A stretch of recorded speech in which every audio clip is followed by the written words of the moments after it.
حاضرین محترم عزیزان گرامی، پہلے عشرے میں جو برکتیں تھیں، دوسرے عشرے میں جو برکتیں تھیں، اس سے بھی زیادہ اللہ تعالیٰ برکتیں جو ہے نا آخری عشرے کو عطا فرمائے۔ آخری عشرے کو اللہ نے پہلے 2 عشروں سے زیادہ برکتیں عطا فرمائے۔ اسی لیے ہم اسلاف کی تاریخ پڑھتے ہیں، صحابہ کرام کو پڑھتے ہیں، تابعین تابعین کو پڑھتے ہیں، تو ان کے عبادت کے معمولات میں یہ تھا کہ وہ عام دنوں میں جو عبادت کرتے تھے، رمضان میں ان کی عبادتیں عام دنوں کے مقابل میں بڑھ جاتی تھی۔ عام دنوں میں جتنی عبادتیں کرتے تھے اس سے بھی کئی گنا زیادہ وہ رمضان میں کرتے تھے۔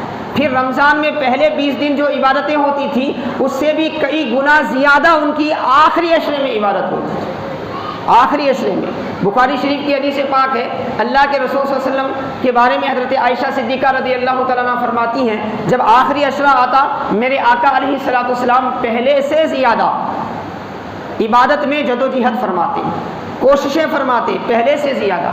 اور معمولات مبارکہ میں اعتکاف کا مطلب ہی کیا ہے؟ ساری دنیا سے کٹ کے اللہ کا ہو جانا۔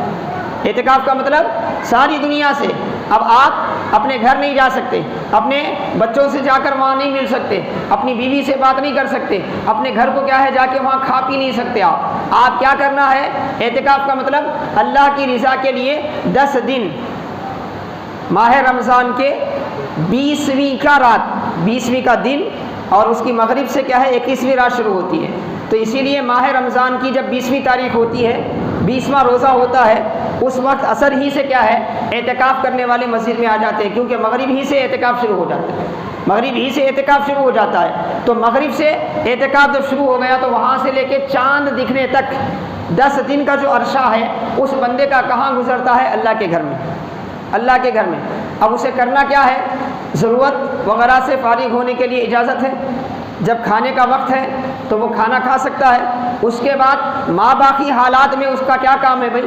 بس وہ ہے اس کا پروردگار، اللہ کو یاد کرنا۔ اسی لیے اعتکاف کرنے والے کو کیا نیکیاں ملتی ہیں؟ اعتکاف کی حالت میں باہر جتنی نیکیاں ہو رہی ہیں ان سب نیکیوں کا ثواب ملتا ہے، ان سب نیکیوں کا ثواب ملتا ہے۔ اعتکاف کی حالت میں وہ باہر جنازے میں نہیں جا سکتا تھا، اعتکاف کی حالت میں وہ باہر کسی راستے میں کسی غریب کی مدد کرنے کے لیے نہیں جا سکتا تھا، مختلف چیزیں ایسی تھی جو وہ کرتا رہتا تھا یا کر سکتا تھا لیکن اعتکاف کی وجہ سے نہیں جا رہا، تو اب اس کو پریشان ہونے کی ضرورت نہیں، وہ اعتکاف کرے، اعتکاف میں اللہ کو یاد کرے، باہر کی جو نیکیاں ہیں اس کا ثواب کیا ہے اسے ملتا رہے، اس کا اجر و ثواب اللہ تعالیٰ اسے دیتا رہے گا۔ تو یہ کیوں ہے؟ یہ اس لیے ہے تاکہ آخری عشرہ کیا ہے بڑی فضیلت اور برکت والا ہے، اور اسی عشرے میں اللہ تبارک و تعالیٰ نے کیا کیا صاحب؟ لیلۃ القدر کو رکھا۔ اللہ تعالیٰ نے لیلۃ القدر کو رکھا، ایک ایسی رات جس رات کا دنوں سے بھی کیا ہے مقابلہ نہیں ہو سکتا، دن تو دور کی بات ہے، مہینوں سے مقابلہ نہیں ہو سکتا، مہینے تو دور کی بات ہے، سالوں سے مقابلہ نہیں ہو سکتا۔ اللہ تعالیٰ نے اس کی عظمت و شان کو بیان کرتے ہوئے فرمایا لیلۃ القدر خیر من الف شہر، اللہ نے فرمایا لیلۃ القدر وہ ہے جو 1000 راتوں کے برابر ہے، نہیں فرمایا 1000 راتوں کے یا 1000 مہینوں کے برابر ہے، نہیں فرمایا، کیا فرمایا؟ 1000 مہینوں سے بہتر ہے فرمایا۔ 1000 مہینوں کے برابر ہونے میں اور 1000 مہینے سے بہتر ہونے میں فرق ہے۔ ایک بندہ صبح سے لے کر شام تک، شام سے لے کر پھر صبح تک، یعنی پورے 24 گھنٹے عبادت کرتے کرتے کرتے کرتے کرتے 1 مہینہ گزار دیا، 2 مہینے گزار دیا، 3 مہینے 100 مہینوں میں ہو گئے، 100 مہینے 1000 مہینے ہو گئے۔ اگر کسی کو اللہ نے اتنی لمبی عمر دی اور اتنی اچھی توفیق اللہ تبارک و تعالیٰ نے اسے ایسی حسن توفیق عطا فرمائی، اور اس توفیق کے صدقے کیا ہے وہ استقامت کے ساتھ 1000 مہینے عبادت کرتا رہا، 1000 مہینے وہ عبادت کرتا رہا، 1000 مہینے بلا ناغہ، بغیر اس کے، صبح سے لے کر شام تک، شام سے لے کر صبح تک، اب اس کو جو اجر و ثواب ملے گا اللہ تعالیٰ عطا فرمائے گا۔ لیکن اللہ تعالیٰ نے اپنے کرم سے اپنے حبیب پاک علیہ الصلوۃ والسلام کی امت کو لیلۃ القدر عطا فرمایا، اور اس کا ٹائمنگ کیا ہے صاحب؟ پورا 24 گھنٹے بھی نہیں، پورے 24 گھنٹے نہیں، مغرب سے وہ رات شروع ہوتی ہے، صبح کو ختم ہو جاتی ہے، مغرب سے شروع اور صبح کو ختم، اور آپ کی مغرب شروع ہو رہی ہے 6:45 کو، آپ روزہ افطار کر رہے ہیں نا 6:45 کو، وہی آپ کی رات کا آغاز ہے۔ 6:45 کو آپ کی رات شروع ہو رہی ہے اور 5 بجے آپ کی رات ختم ہو رہی ہے۔ 5 بجے آپ کی رات ختم ہو رہی ہے۔ بڑی مشکل سے آپ کو 8-9 گھنٹے بڑی مشکل سے آپ کو مل رہے ہیں، اور یہ جو 8-9 گھنٹے انہیں اللہ نے ایسی برکت عطا فرمائی ہے، اس میں اگر کوئی نماز پڑھتا ہے 2 رکعت نماز پڑھتا ہے تو وہ 2 رکعت نماز کیسی ہے؟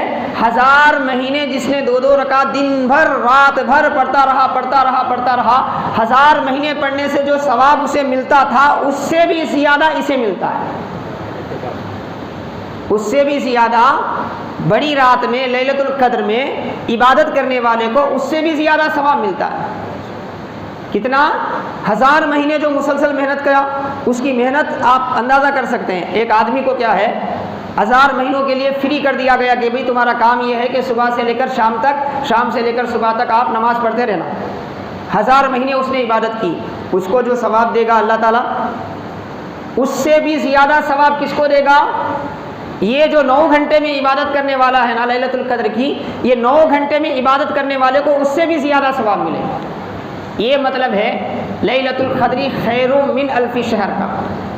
لیلۃ القدر بہتر ہے، کتنی بہتر ہے صاحب؟ 1000 مہینوں سے بہتر ہے، 1000 مہینوں کے برابر نہیں، اور بہتر فرمایا اللہ تعالیٰ نے۔